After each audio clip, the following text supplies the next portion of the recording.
Hey, what's up, everybody? Isaac here, Civil Engineering Academy. Excited to be with you on another podcast episode. I bring a special guest on today. His name is Tucker Stafford. He recently passed his PE exam. I wanted to bring him on as not only a previous course member, but to get his experience because he has a very unique experience in that he registered for this exam 7 times. He took it 6 times, as we talk about in this episode, but he had the fortitude to keep going, to punch through the difficulties of repeating the exam. Ended up finding our program, was able to help him out, get through the hurdle of passing this. But I wanted to get his perspective on his journey of passing the exam, what kept him going, what study habits he had, or any tips and tricks that he could share with anyone else that's struggling to get over the hurdle to pass the PE exam. And as a repeat taker myself, it's always good to hear what others go through, and we can share that experience because, frankly, a lot of people that find us, Civil Engineering Academy, are repeat takers. Maybe they've hit the bottom of the barrel, or maybe they just need additional help or motivation, but we are definitely here to help you on the journey to pass the PE exam. And if you find yourself in that category, check us out at civilengineeringacademy.com. But just a little bit of background with what Tucker does. He is actually in the research division as he works for the Mississippi Department of Transportation. So he's heavily involved in research, and prior to becoming employed by MDOT, he obtained his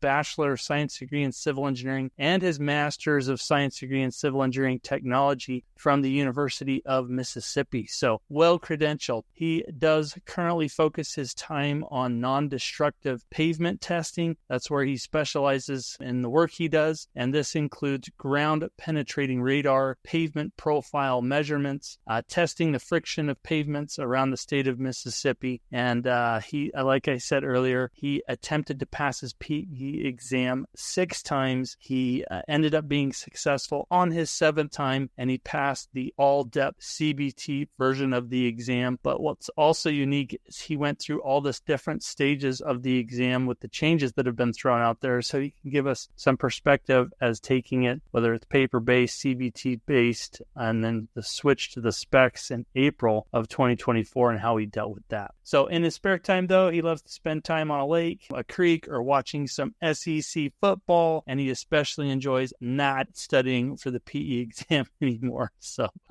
it's good stuff. So without further ado, I will go ahead and shut up and get to my interview with Tucker Stafford. It's a great interview, and I think it'll be really motivational for you if you're in the boat of preparing for your PE exam. So without further ado, let's get right to it right after this. See ya.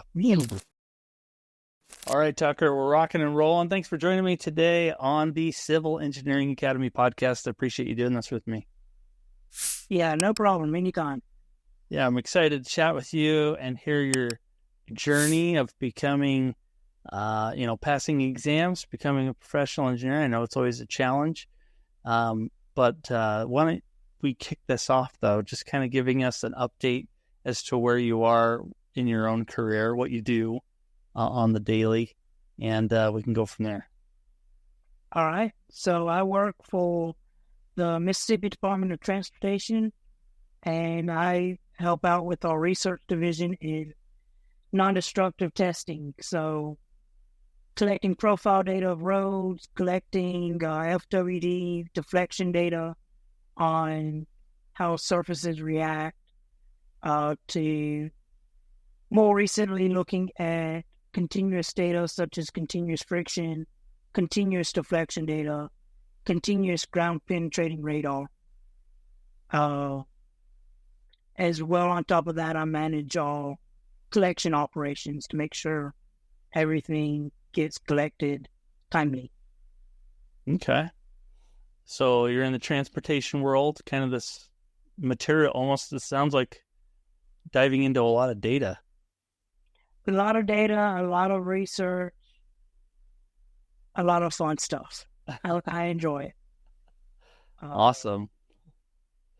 Well, let's kick this off hearing your journey to pass the PE exam. Can you tell us how that journey has been for you? Oh, it was so frustrating. I went to Ole Miss. I got my undergraduate, I got a master's degree there. And my professor, he stressed on me to get my professional engineering license when I could. So I passed my FE exam after a few attempts, and as soon as I passed, I started to study for the PE exam just on and off every once in a while when I had a chance. And my full year, back in 2020, you had to wait 4 years to take your exam because for some reason they thought you needed to go into the real world and not worry about an exam for a little while. Anyway, I got my 4 years in, and I started actually studying for my first exam attempt in April of 2020. And, well, the week before, everything closed. So that was my first attempt. The COVID shutdown. COVID shutdown. Yeah. Which was really frustrating for, you and for everyone else preparing for it. It was frustrating for everyone I knew because, we had hotels booked at the place we had to go take the exam. We crammed like the month before, going from our jobs ending at 4 o'clock, and we wouldn't leave our office building till 9 or 10 because we were studying. And, studying with the group, getting on whiteboards and writing out problems and, oh, this is right, this is wrong. Oh, this is where this is in this book. Anyway, everything shuts down, and I decided I'll take it once I'm able to, once it's opened again. And so I just kind of waited until NCEES and the Mississippi Engineering Board said, hey, we'll have an exam at this time. So that wasn't until October 2020. I started studying for that exam probably the beginning of October because I was cocky. Because paper and pencil exam, you could take any book that you had, any problem, every reference. Only thing you really couldn't bring was a computer with internet, which, I Google things every day, so I don't know why Google isn't a reference. But I got into that exam and, I waited took it October 17th. I didn't get my results until December 17th, which that's right before Christmas. It did not feel good getting that email. I took it with a few friends, and they also got bad news, so I didn't really feel down. I knew that COVID messed stuff up for me because I didn't really focus. I went in there cocky, and, well, when you're cocky, you kind of screw everything up. So I took my results after that exam to my graduate professor, Dr. Edine at Ole Miss. I'm like, look, this is what I studied. What do you recommend me to do to study? He recommended me take a course at Jackson State University. They had a PE review course, which they offered. So I went to a few of those, and, the first few classes were statics and horizontal curves, vertical curves, which I knew, and I just kind of didn't really go back to the class after that. My problem from the first exam was I sped through it. I didn't take my time. I knew that. So that's what I kind of practiced on for my second attempt in April 2021. It was my second attempt. So I practiced on taking my time, making sure I'm looking things up. Didn't really look at the AM portion because, I'm in transportation. Why do I need to know how to design a steel beam? Yeah, I needed to know how to design a steel beam. So I took my second exam in April, and I wait the 2 months for it to come back in. And wouldn't you know it, I completely flunked the first AM section. But I didn't really go down the afternoon, so nice. Going for another loop, I'm like, okay, maybe I should sit this next one out, refocus. At the same time, the board had a weird law saying you can't take it more than twice in a year period. So I couldn't take it in October. But that just kind of let me sit down and think and figure out what I wanted to do to prepare for April of 22. In January of that year, they announced it going digital for 23. So I knew I would have 2 attempts with paper and pencil to pass it. I wanted to pass it in April of 22, but unfortunately I didn't. I studied a lot more for the AM portion than I did the afternoon portion because, I got cocky again.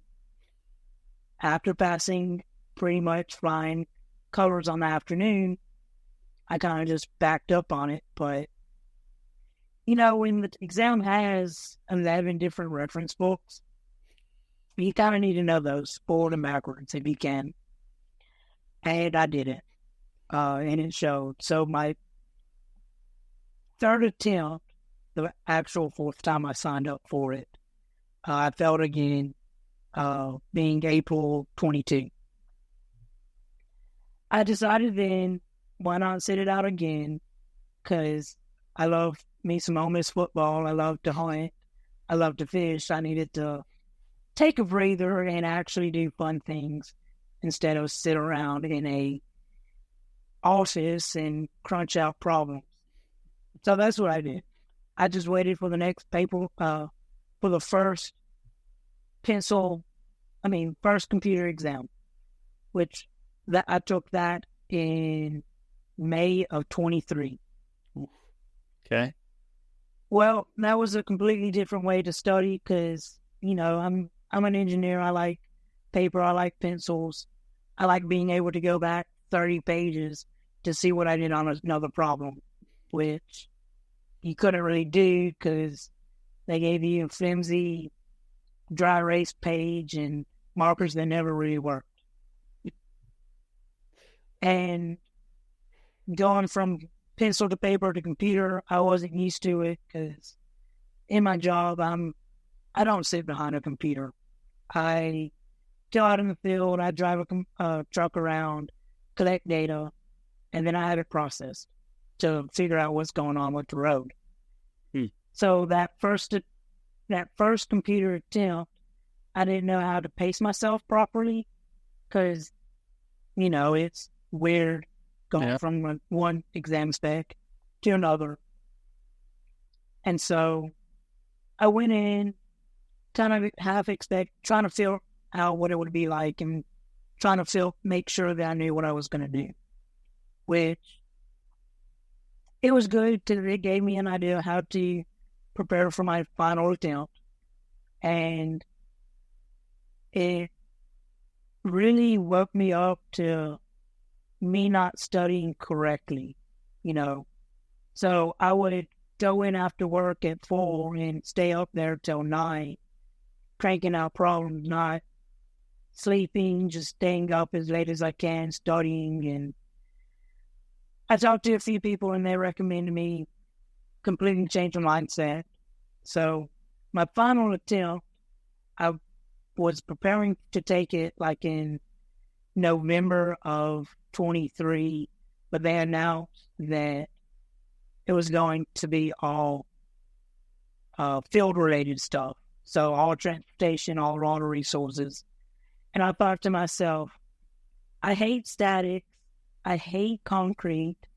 I hate steel beams. Let me just study the actual stuff that I need to know for my exam. So I changed I changed my exam date to be April of 24. And I also thought to myself, let me read some of these manuals. So I read every manual that we had except the highway safety manual because I use that every day. I kind of already know everything in that book. That's one of my main manuals that I look at all the time. But I made sure to read that green book. I read the HCM I read the asphalt manual. I read and pretty much now know the Asto ME, pavement ME, whatever they're calling it now. They changed that name so many times, Isaac. It's not funny. But I made sure to go through every manual, and each one is now highlighted forward and backwards with sticky notes all around the side so I can use it if I ever need to, or whenever another EIT comes in, I'll be like, here's the books. I don't want them anymore. Take these evil things away. January of 24, I was given the Civil Engineering Academy practice test. It was, I don't know, my boss had it from 2014, so probably one of your first ones. Oh, yeah. And I'm like, why don't I just go on and get one of these classes just to refresh? Because it helps hearing other people say it instead of going to a class where people don't teach properly and don't support you. So I signed up for the transportation class that you had, even though it was old, which y'all are fixing that, which is good. It might take a while, but y'all get there. But I signed up for the previous exam, and not the previous exam, the older class, knowing that it wasn't fully there, but I had confidence in myself after reading manuals and buying all these other practice books and going through them to where I just dreamed about it. And based off of that exam, based off of the class, I finally passed the most difficult exam of my life. It only took me 6 tries. 7 if you count the one that was canceled. Congratulations. That's huge. Yeah. So a lot of people, they may take it 3 or 4 times and then they're just like, I'm done with this. Or they may take it that many times and they want to switch exams because I'm not going to pass this one. So I'm curious, just based on your experience going through all that, what would you say to those two scenarios? How do you keep it going? And you stuck with the same one every time. What would you say to someone that wants to switch exams? I'll answer the first one first. To the people that have taken it before and have taken it a few times and are feeling burnt out, I felt that way as well. I ended up taking a 6-month gap between 2 exams just so I can learn a little bit more, have fun, refocus myself, not get burnt out. It helps when you set a schedule. So you get the dreaded news of not passing. I would suggest don't touch your books for another 2-3 months until you feel like you need to progress a little bit more. Having that gap period helps. I mean, there's a reason why there's summer break in school. You might forget some stuff, but forgetting things may also help you forget bad habits, such as rushing, such as thinking you know something when you remember it incorrectly. So yeah, take a break after a few tries and just refocus, enjoy life a little bit, spend time with family, spend time with friends. Personally, I went hunting and fishing and staying by myself a lot, which I do anyway, because I love being outside. But find you something that you can do to unwind. And when you start back studying, keep making time just for yourself. Don't study 7 days a week. Take a break on a Saturday or Sunday or maybe sometime in the middle of the week because you're also still working. Take a day to yourself to where you aren't studying. You're just focusing on going to the gym, getting outside, maybe going to see the newest Marvel movie or insert Star Wars movie here. But taking that break really helps as well. Okay, that's great advice. Your second question was, why did I stick with transportation? Yes, a lot of people that take it multiple times start questioning, should I be switching exams? So what advice would you give to them? Because you stuck with it all 6 times you took it. I'm stubborn, Isaac. I already had the material. I didn't want to buy any more material. That's kind of why I stuck with it. The other reason, I don't do anything with water. I hate concrete and steel. I do geotechnical work, but I do maybe 10% of what they touch. And for the transportation stuff, I maybe touch 15% of that. As I mentioned earlier, I work in research. So most of the stuff that I work on is only becoming a spec in the next 5 years. So I kind of knew,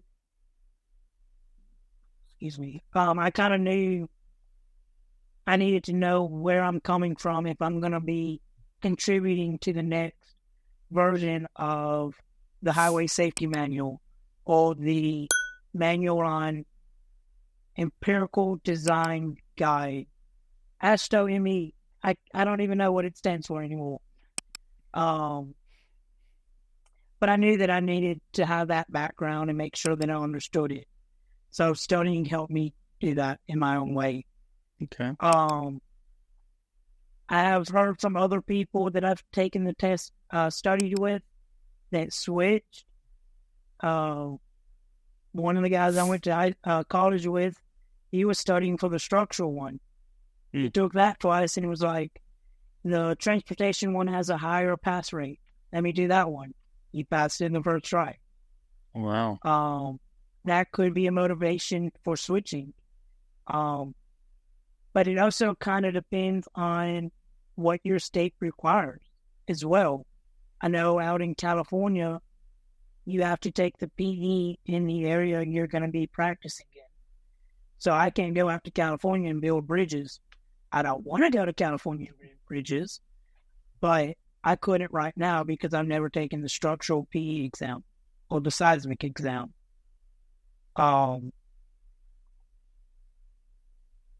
It really mainly depends on if you're getting burned out on it. Would a switch into a different area help you grow where you be able to understand it better? And if it does, it might make sense to switch. Yeah. If it doesn't, don't. You've been practicing for X number of months or years. You're bound to know it eventually. So why give up? Material. You've gone through the exam experience. You know the look and the feel of the exam with your exam. Yeah, there's 2 rules of thumb I kind of default to when I'm talk to people about switching. One is like, what's going to help you the most in your industry that you're in? And, you probably should stick with it. Even though it's difficult and you're not passing it, if it's going to help you in the industry you're in, it makes sense to just stick with it. Plus, like you said, it's a big waste of time to switch gears when you've been studying it for a year, and then you're going to flip the switch, you got to start over. But the other thing I look at too is like, if you're in an industry that you're not quite sure, or you keep repeating an exam, maybe look back at what you really enjoyed in college, what you scored well in college. If that was water resources, plus water resources does have one of the highest pass rates too. It's usually water resources and transportation at the highest pass rates. So maybe that makes sense to do. But there's kind of a variety of scenarios to look at, but I just wanted your opinion on that stuff. And that's good advice. I'm curious, was there any surprises on the exam that you were taken back by? I think I had the same roundabout question on every exam. No, I did have the same roundabout question on every exam. I mean, it did evolve because it was, paper and pencil. What's the feature of a roundabout? And then on the computer, it's what's not a feature, pointed which ones don't exist. But it was the same question. He gave us a roundabout, and you had to yield areas. One of them had like a stop sign. One of them had like a fountain in the middle. It was just point out what's good in a roundabout. I had that several times, and I always had one. It was what's the salvage value of this piece of equipment? Always, without fail. And by the time I finished, I'm like, I know I got those two right. You've seen those before. Yeah. That's awesome. Yeah, there's always a couple that seem to pop up all the time, but I'm curious if that'll stick. As they've dived into CBT a little more, and they can mix that up any way they want to. Did you have very many AIT type problems? AIT, that's a new type, right? Yeah. Drag and drop, point and click, fill in the blank. Not really. Maybe 2 or 3 on this last one. I can tell you what they were. The first one was tick the areas of the roundabout. The second one was drag the slopes to the proper area. And it was referencing the roadside design guide, which you just flip to the page and find the area, boom. And then the third one was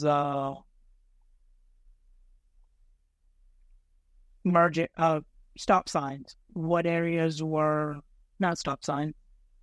Where would the sign be placed? So, we got traffic light, and it was asking what areas does this affect at this position. Well, that's interesting. So those are the categories, kind of types that they were throwing those at. Well, that's fascinating. So a lot of people get their, you have gone through this exam experience a ton. People get their results back, and they try to interpret those results all the time. And sometimes it doesn't make sense. What would you tell somebody if they got their results back? How would they look at those to improve their study sessions, or what to look at to improve whatever's going on with their study habits so they can get over the hurdle and pass? Because some people are really confused by some of those analytics. Yeah, analytics really didn't help me at all. I would suggest you just toss those in the file.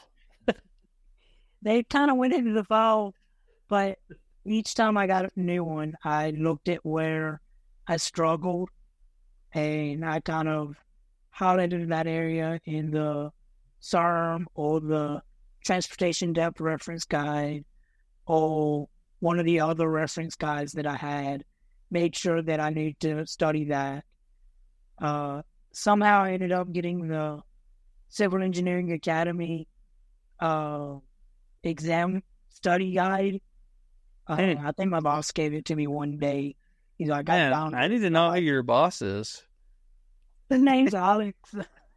He was a heavy Civil Engineering Academy user. I like that.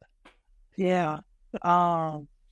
Anyway, he handed me his stack after the second time I took it and didn't pass. And he's like, go through this.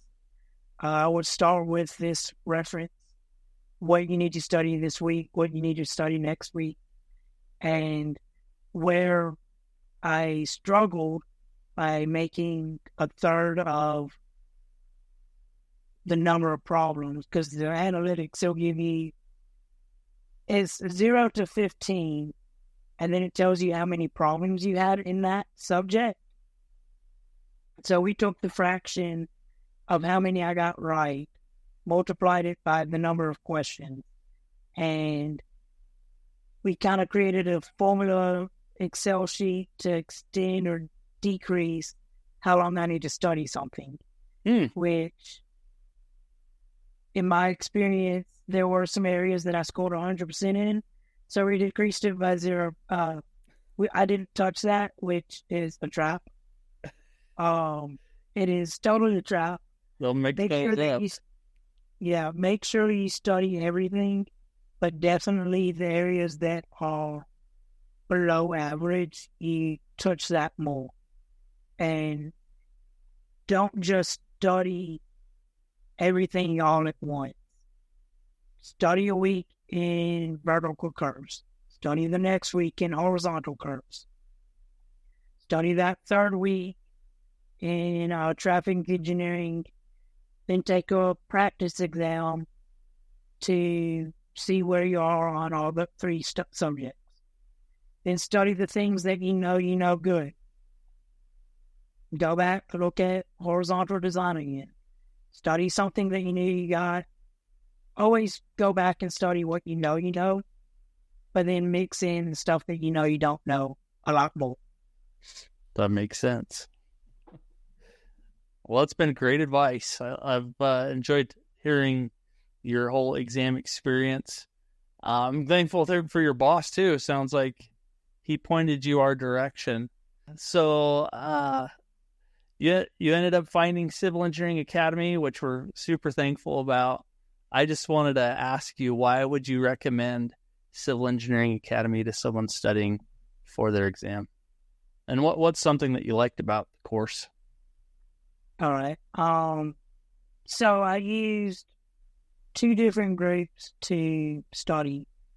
I used one of the bigger PE exam prep groups, then I used Civil Engineering Academy.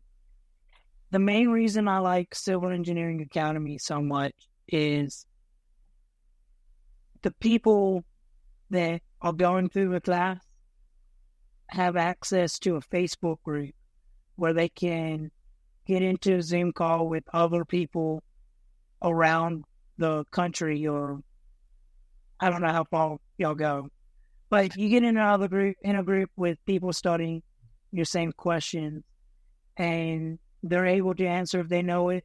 If they don't, within a day or 2, someone from Civil Engineering Academy will answer with the correct answer.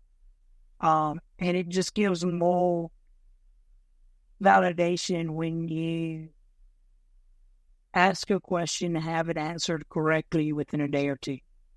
Or when you see someone else is struggling with a topic and the way that they're approaching it versus the way you're approaching it. It helps that Civil Engineering Academy has the community that other groups don't. And to me, it seemed like through that community, the instructors put more into people because, I'm typing and they're able to see, Tucker Stafford also posted about his dog or his honey drill. Because, Facebook's invasive. But it helps the instructors and the other students see that Tucker's a person and not some other random person. The other group that I studied with, the instructors were just there to talk for an hour, and then you never really got your questions answered. Even if you had 3 that everyone should know, but you just don't understand where it came from. Civil engineering,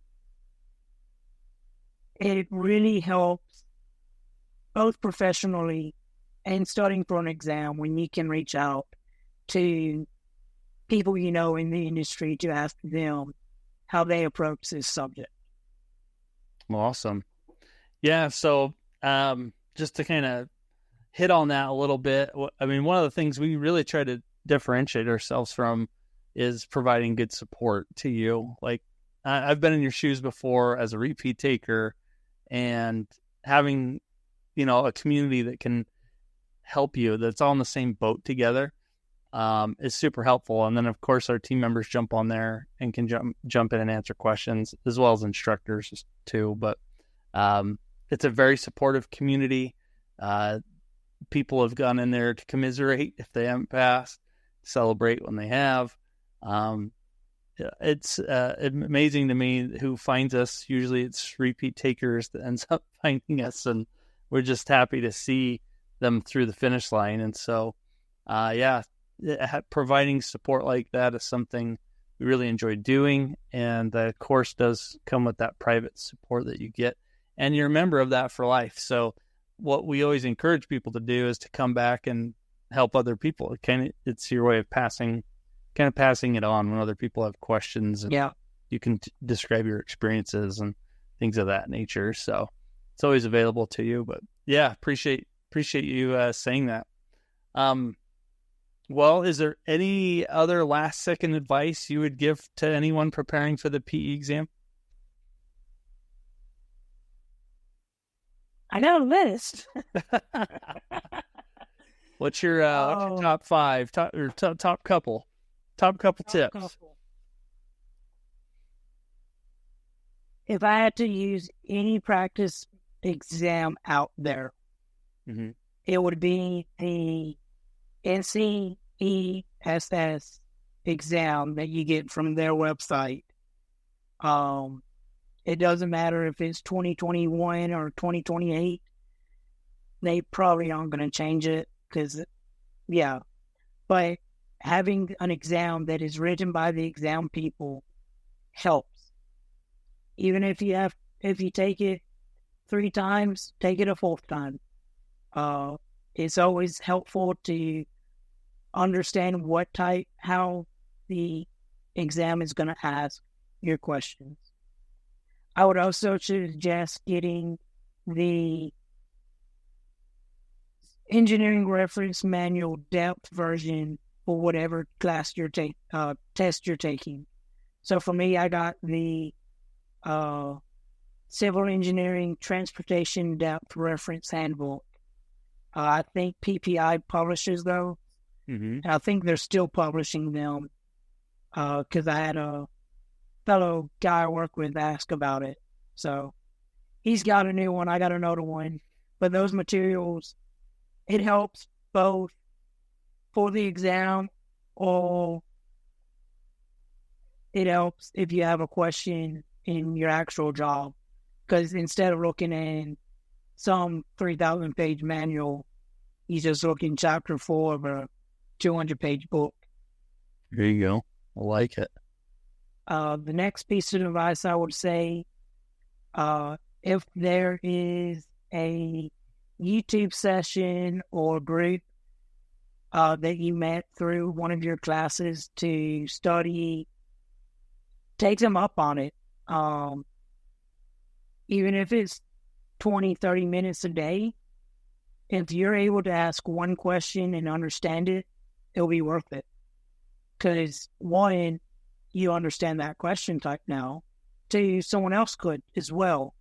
And then you create a sense of, I'm studying this problem. I don't understand it. Let me just email it to Jacobson over in California and ask him about it, because he's studying at the same time. And